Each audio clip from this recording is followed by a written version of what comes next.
सोने की थाली और भूखा ब्राह्मण, गरुड़ पुराण की अद्भुत कथा। क्या आपने कभी सोचा है, जिस भोजन को हम व्यर्थ फेंक देते हैं वही किसी के लिए जीवन बन सकता है। और क्या एक भूखे को खिलाया गया अन्न सीधे भगवान तक पहुंचता है। गरुड़ पुराण में एक ऐसी ही कथा वर्णित है जो मनुष्य को दान और अन्न की महिमा समझाती है। प्राचीन समय में उज्जैन नगरी में सोमदत्त नाम का एक धनी सेठ रहता था।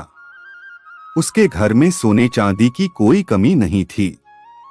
हर दिन उसके महल में बड़े बड़े भोज होते, लेकिन वह कभी किसी गरीब को भोजन नहीं कराता था। महल के बाहर कई भूखे लोग खड़े रहते, पर सेठ के सेवक उन्हें डांटकर भगा देते। एक दिन दोपहर के समय एक वृद्ध ब्राह्मण उसके द्वार पर आया। उसकी आंखों में भूख साफ दिखाई दे रही थी। ब्राह्मण ने विनम्रता से कहा, सेठ जी, 3 दिनों से भूखा हूं। थोड़ा अन्न मिल जाए तो प्राण बच जाए। लेकिन सोमदत्त क्रोधित होकर बोला, यहां मुफ्त में कुछ नहीं मिलता, जाओ यहां से।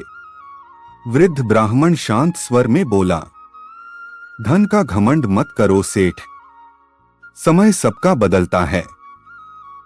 और वह वहां से चला गया।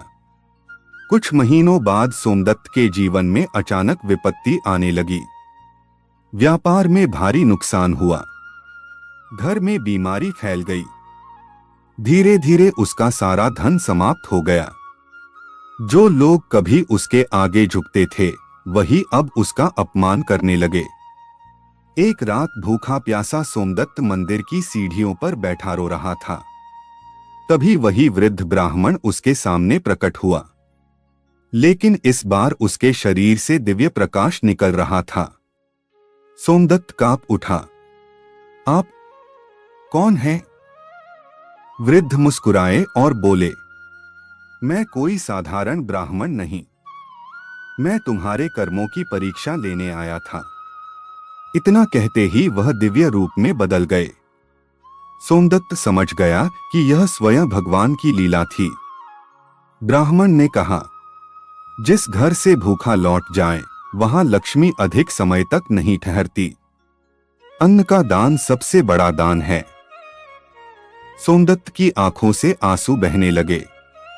उसने वहीं प्रण लिया कि अब वह हर भूखे को भोजन कराएगा। कहते हैं उस दिन के बाद उसने एक अन्न क्षेत्र बनवाया जहां रोज सैकड़ों गरीबों को भोजन कराया जाने लगा। धीरे धीरे उसके जीवन में सुख और शांति लौट आई। कथा से शिक्षा, अन्न का अपमान कभी नहीं करना चाहिए। भूखे को भोजन कराना सबसे बड़ा पुण्य है। धन का घमंड विनाश का कारण बनता है। भगवान कभी भी किसी रूप में हमारी परीक्षा ले सकते हैं। ओम नमो नारायणाय।